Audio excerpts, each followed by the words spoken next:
Okay, so for the decision-making activity, we had to let two people out of the 10 go from the team. For the first one that I chose, I decided it would be Amy.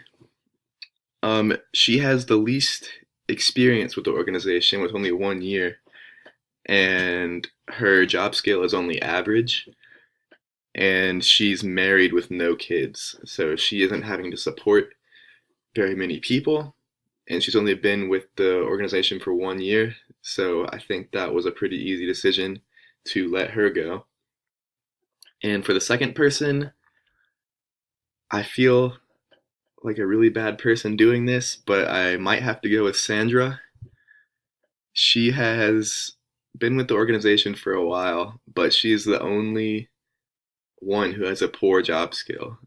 So I think if you're being practical about your company, then you need to only keep the like average or above average workers for you. The reason that I feel like a bad person doing it is because she is a single mother with 3 kids, but I think it might have to be done for the team.